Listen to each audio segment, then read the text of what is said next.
My father's sudden hospitalization pulled me back to our family home, disrupting the life I built elsewhere.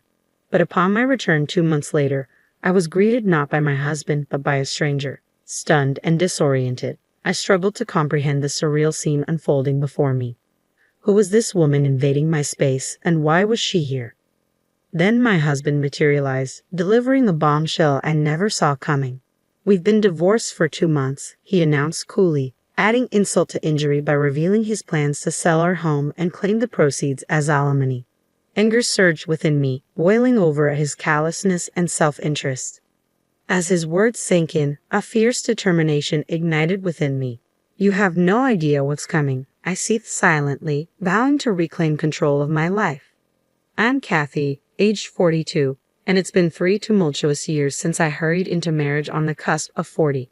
The once blazing flame of our love has dimmed to a mere flicker, overshadowed by the drastic changes in my husband, Bob, once the epitome of kindness. His transformation is staggering, leaving me yearning to scream out my frustration to the world. Just leave him, right? You might assume it's that simple, but for me, it's far more complicated. There's a reason I can't bring myself to walk away. My father, living alone back home, I can't bear the thought of burdening him with worry. My mother passed away before I even found love, let alone marriage, depriving her of the joy of grandchildren. Saying my final goodbyes to my mother without any significant news to share left a lasting mark on me. I couldn't bear to add to my father's concerns. Divorce isn't just about me, it's about sparing him unnecessary pain. Besides, I'm not particularly attractive or outgoing. Who would want a divorced woman in her 40s?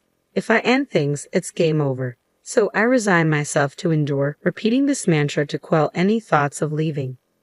Despite both my husband and I being full-time employees with similar incomes and work schedules, he acts as though he's the sole provider of our lifestyle. From the beginning of our marriage, he's assumed the role of the master of the house. "Where's my dinner? Why isn't it ready?" he demands upon my arrival home. "I've just walked in too. If you're hungry, why not help out?" I respond. "Why should I, a man, have to pitch in? Who do you think affords this lifestyle?" he retorts. Using gender as an excuse? That's outdated. Are people still making such chauvinistic remarks these days? I find myself constantly at odds with my husband, Bob, unable to contain my frustration. His responses to me are consistently patronizing, and this cycle has persisted for about a year now, with Bob's attitude only deteriorating. I've long ceased yearning for the way things used to be between us. To minimize our time together, I make a concerted effort to stay out on weekends and take breaks whenever possible. Being home with Bob, even on my days off, feels stifling. Thankfully, as long as I keep up with the housework, Bob remains silent on that front, a small silver lining in my unfortunate situation. Lately, I've taken to spending my days off exploring various cafes I've researched during the week, finding solace in their ambience and losing myself in books. Bob's been arriving home late on Fridays lately, seemingly burdened with tasks tied to his recent promotion. Capitalizing on the opportunity, I decided to take a detour on my way home from work that Friday. I stopped at the library to borrow some fresh reads for the weekend and swung by the supermarket to replenish our dwindling food supplies. With Bob likely still at work, I took my time browsing the aisles before finally heading home. However, upon my arrival, I was greeted by the unexpected sight of Bob lounging on the couch, jacket discarded, and engrossed in the television. His blatant laziness drew an exasperated sigh from me. Catching sight of me, he grumbled, "Hurry up and get dinner ready. How long do you expect me to wait? It's unusual to find you home on a Friday. I thought you'd be working late. Work finished early today. Now, get dinner on the table and run my bath." Suppressing my irritation, I made my way to the kitchen. As I worked on dinner, I took breaks to tidy up the bathroom. Just as the meal was nearing completion, my phone rang, cutting through the noise of the television and drawing a frown from Bob. Without a word, he shot me a pointed glare, silently urging me to answer quickly. With a sense of urgency, I answered the call to hear a doctor on the other end informing me that my father had been rushed to the hospital. He requested my presence for a discussion on his condition. "I'm on my way," I assured the doctor, even as Bob, still fixated on the TV, grumbled indistinctly. "Hey, what about dinner?" he interjected. "My dad's been hospitalized. I need to go," I replied, incredulous at his lack of concern. "What about my dinner?" he persisted. His disregard for my father's situation was infuriating. For once, can you handle things on your own? Dinner's ready. Help yourself, I retorted, unable to conceal my frustration. Frustrated beyond measure, I couldn't contain my anger, and he responded with a burst of fury, his veins visibly pulsating. What's with the attitude? Just because he's in the hospital doesn't mean you have to make such a scene. You're married to me. Your priorities should lie with your husband, not your father, he spat out angrily. His words left me speechless, but the urgency of the situation at the hospital took precedence. There was no time to argue with someone so unreasonable. I slammed a plate down in front of my disgruntled husband. Please take care of the dishes, I instructed tersely before hastily making my exit from the house. Upon reaching the hospital, I found my father lying in bed, his face bearing the marks of weariness I hadn't seen before. Despite his reassurances over the phone, it struck me that he might be struggling with loneliness in his solitary existence, bereft of my mother's presence. His diet and well-being were likely not as balanced as he claimed. I chided myself for naively accepting his words at face value. My father was not one to easily admit vulnerability. How could I have overlooked this? Lost in self-reproach, I was summoned by a nurse for an update on my father's condition. Led to another room, I awaited the attending physician's explanation. The doctor revealed that my father had slipped and fallen on the stairs at the train station, resulting in a fractured leg that would require considerable time to heal. Do you have someone who can bring him necessities during his stay? The doctor inquired. It varies. Rehabilitation will be challenging, I responded. If possible, frequent visits would be beneficial, urged the doctor. Understood. I'll be here every day, I vowed, resolute in my decision. With the doctor's guidance, I resolved to stay at my parents' home during my father's hospitalization, a 2-hour journey each way from my own residence. Daily visits would be taxing, but commuting from my childhood home would make it more manageable. It was time to make the necessary arrangements. Leaving the hospital while my father rested, I returned home around noon on Saturday. My husband was nowhere to be seen, but he arrived later in the evening. I wasted no time in briefing him on the situation. I'll need to go back to my parents' house to care for my father, I explained. Predictably, his reaction wasn't favorable. Who will take care of me then? He grumbled. You're a capable adult. Can't you manage your own affairs? Even amidst your father-in-law's struggles, your concern remains solely on yourself. Can't you show a little cooperation? I shot back, exasperated. That's preposterous. It's only natural for a wife to tend to her husband, he retorted, his words a familiar refrain that only fueled my frustration. Fed up with his self-centered attitude, I proposed a compromise. Why don't we transfer my father to a local hospital? That way, I can balance caring for him with household chores. Fine, do that, he agreed, seemingly unfazed. But in exchange, I expect us to accommodate my father once he's discharged. We'll need to monitor his health with regular doctor visits, I stipulated. At the mention of living together, my husband's face contorted in clear disgust. No chance, we're not living together, Bob insisted firmly. Then let me go back to his place, I countered. In the end, Bob's response was a dismissive, do whatever you want, signaling the end of the conversation. I promptly informed my workplace, completed the necessary procedures, and returned to my parents' home. The daily visits to the hospital proved more taxing than I had anticipated, but my father's resilience inspired me to soldier on without complaint. Despite his best efforts, his condition showed little improvement, and as 2 months slipped by, I realized I needed to return home soon. With my father's discharge still uncertain and the seasons shifting, I knew it was time to swap out my wardrobe and fetch some fresh belongings. Assessing the situation, I decided to make a brief trip back home. However, upon my return, the sight that greeted me wasn't that of my husband. Instead, a woman's voice echoed from deep within the house.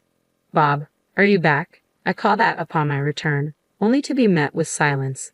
Perplexed, I repeated his name, but still, there was no response. Startled by the unexpected turn of events, I stood frozen in shock. Finally, a voice from within the house responded. Bob, is that you? As the realization sank in that the voice wasn't mine, the owner of the voice cautiously emerged from the room. You're not Bob. Who are you? She stammered, visibly taken aback. Confidently, I retorted, who are you? What are you doing in someone else's house? Her response left me reeling. Someone else's house? This is my house, she declared firmly, sending a wave of panic through me. Rushing to the porch, I frantically checked the nameplate, confirming that this was indeed my house. Confusion engulfed me as I struggled to make sense of the situation. Before I could fully comprehend what was happening, my husband sauntered in casually from the entrance. "What's going on here?" I demanded, my tone laced with fury. His expression mirrored my confusion as he met my gaze. "Why are you here?" he questioned, his words cutting through the chaos. "I came back to grab some clothes, but who is that woman?" I shot back, my frustration mounting. "It's your fault for not taking care of me. She'll be handling the house from now on," he stated matter-of-factly, dropping a bombshell. "What do you mean?